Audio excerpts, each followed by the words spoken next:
L'île Calaine. Ton père t'a demandé de t'accompagner pour un voyage diplomatique sur l'île nouvellement découverte de Roctaz. Donc tu es actuellement sur ce navire, sur le navire des Archimages, nouvellement construit par des ingénieurs nains, des ingénieurs gobelins, et avec un petit peu de magie elfique. Et voici le navire des Archimages. Donc, vas-y, l'île Calaine, présente-nous ton petit personnage. Donc, l'Alcalène est la fille d'un archimage. Effectivement, comme l'a précisé Chou, mandaté pour l'accompagner, puis pour prendre la suite de cet archimage au sein du corps diplomatique envoyé pour établir un premier contact avec les fées de Roctaz et arrêter de les garder à part pour pouvoir les inclure dans l'Empire. Outre le fait que ce soit la fille d'un archimage, elle a quand même démontré quelques talents pour la magie, étant donné que c'est l'une des meilleures apprenties de la tour dont elle est issue. Et ce serait un peu... il faudrait éviter d'en dire trop. À part ça, donc c'est une thématique très très blanc. Comme vous pourrez le constater, les cheveux blancs, la tunique blanche en général. Et elle aime bien les apparats. Et justement, ton père est juste derrière toi. Il t'a pas forcément briefé sur la mission parce qu'il était très très occupé. Donc, est-ce que tu aurais des questions à lui poser ? J'avoue ne pas très bien comprendre l'intérêt de cette mission diplomatique et l'intérêt que ce soit vous qui vous présentiez en personne. Eh ben, c'est très important que je suis un mage, je suis un archimage et ce que nos ancêtres ont fait aux fées ne saurait être fait et toléré aujourd'hui. Et donc je me dois de veiller à ce qu'un drame comme ça ne se reproduise pas, dit Antares.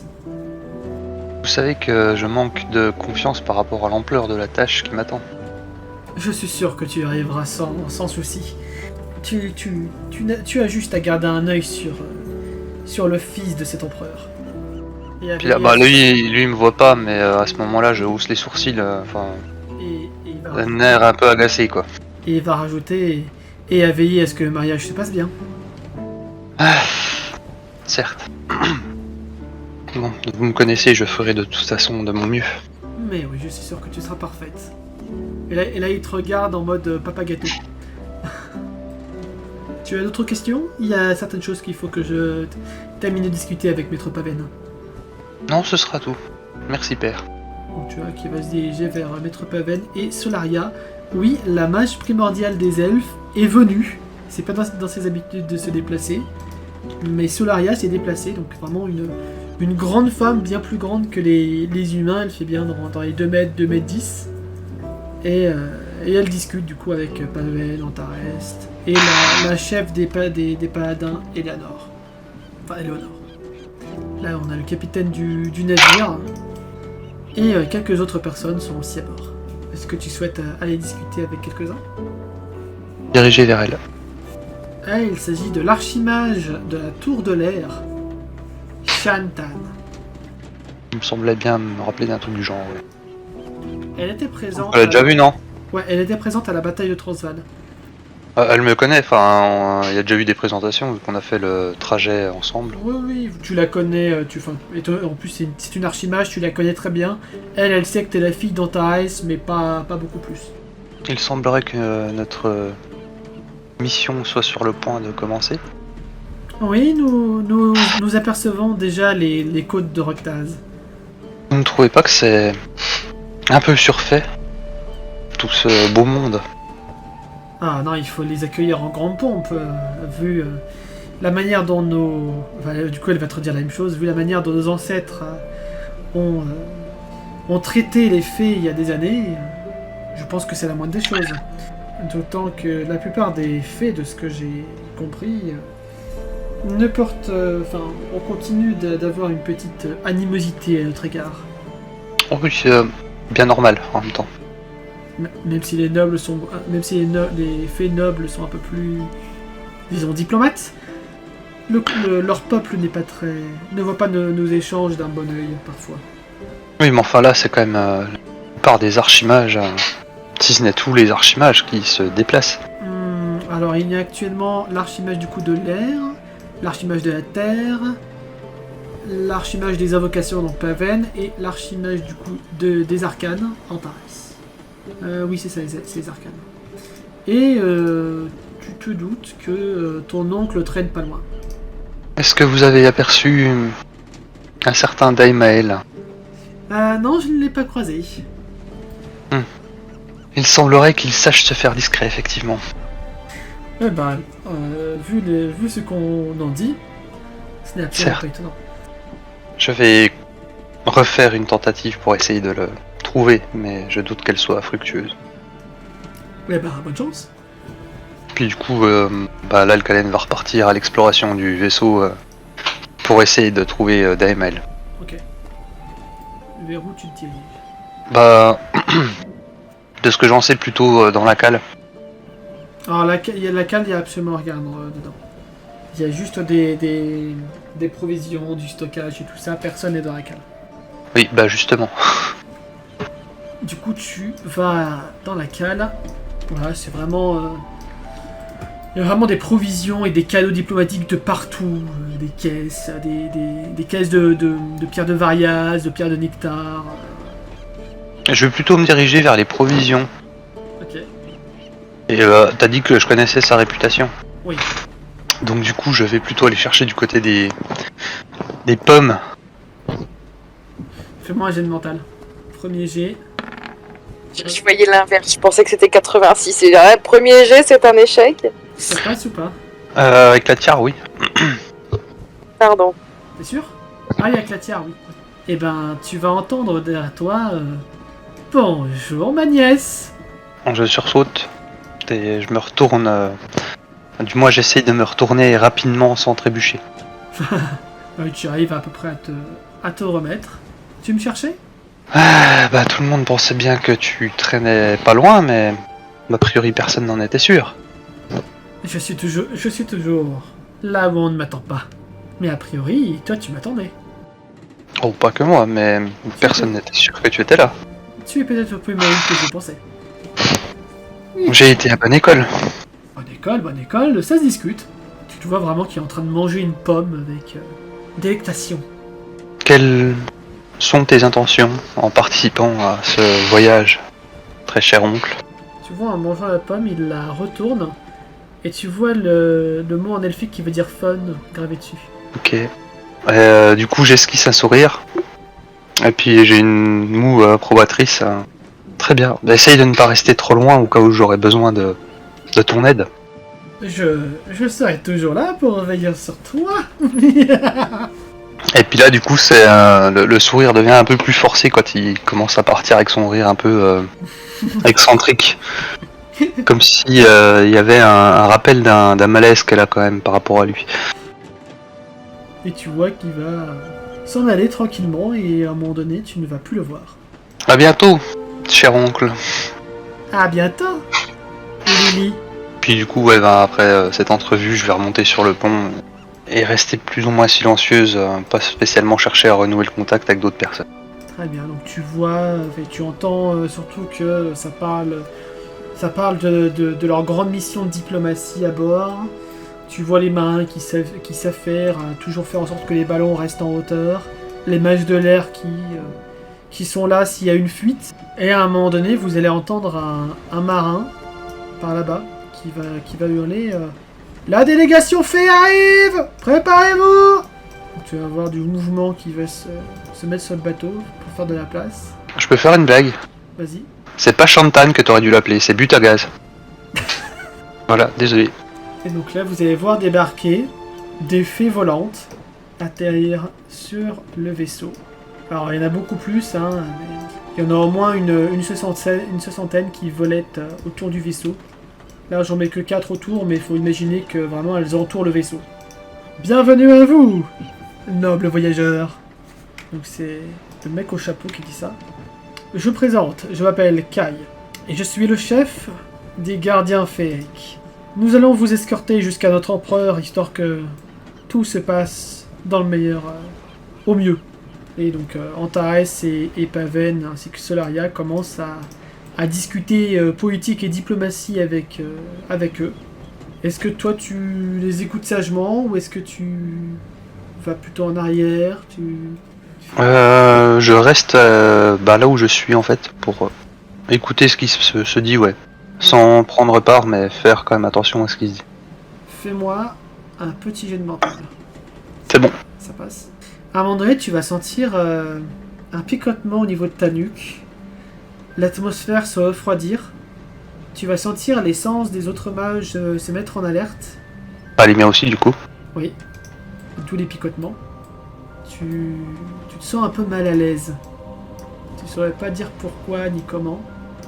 Mais il y a quelque chose dans l'air qui te fait sentir mal. Du coup, vu qu'elle est déjà un peu nerveuse de base, j'ai envie de refaire un deuxième test de mental pour savoir si elle garde son calme. Vas-y. Si elle surréagit. Très bien. Tu arrives à garder ton calme. Donc ouais, enfin du coup elle va pas chercher à incanter ou quoi que ce soit, mais bon, clairement elle reste sur ses gardes. Elle garde son sang-froid du coup. Et à un moment donné, tu vas voir des nuages noirs se former au-dessus de l'appareil, au-dessus du bateau volant. Et tu vas entendre les matelots et les fées qui gravitent autour du navire, qui vont commencer à sonner l'alerte et à hurler On nous attaque !» Et ce qui les attaque, c'est simplement ce genre de petites créatures, toutes sympathiques. J'en ai déjà vu ou pas? Oui, tu sais ce que c'est. Je vois pas pourquoi ça s'affiche pas chez moi. Tu sais. C'est sur les bords. T'en as là. Et même en haut. Ah, mais on a affronté ça dans la saison 1. Oui, non, mais c'était plus pour savoir si mon personnage connaît. Oui, bien sûr, mais là c'était la mémoire de la joueuse qui... Ce sont les spectres qui viennent donc du plan démoniaque, qui ont fait apparition autour de l'appareil grâce au nuage noir qui est juste au-dessus de vous. Et ils entourent l'appareil. T'as les premiers...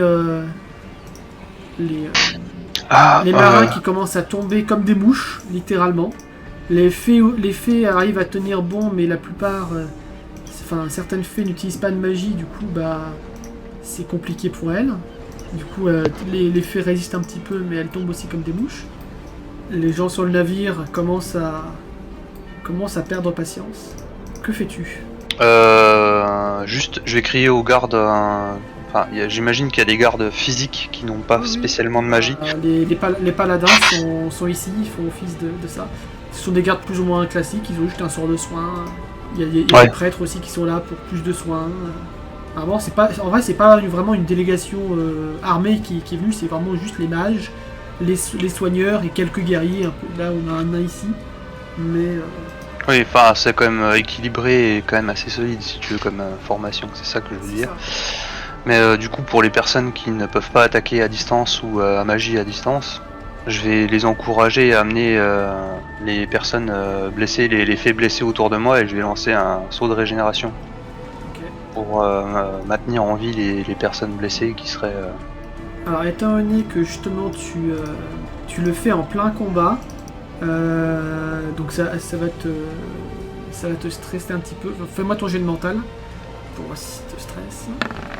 Non, en vrai ça te stresse pas, donc ça te coûte un de mana. Et où est-ce que tu le places ? Autour de moi, comme j'ai dit en fait. C'est pour ça que je demande aussi aux soldats de récupérer les fées blessées qui tombent Alors les fées blessées du ciel. Tombent dans la mer. Oui, non, mais celles qui tomberaient sur le bateau, de les amener vers moi, puis aux autres qui pourraient éventuellement récupérer des fées qui sont pas loin du bateau, de les amener vers moi pour qu'elles puissent récupérer un peu de vie au fur et à mesure. Ou du moins de les maintenir en vie jusqu'à ce que ça se stabilise. Tu as incanté un sort et tu vois qu'il y a il y en a quelques-uns qui viennent vers toi. Paven va aller un peu par là pour équilibrer. Andriel plus par là. Protéger Faendar. Antares va se mettre au bord. Solaria va se mettre tout au bout. Et là tu vas voir ce Solaria qui va commencer à briller très fort dedans. Si, c'est un Fox Stellaire à paillettes. Non, mais elle brille d'une lumière très, très dorée. Genre, vraiment très dorée.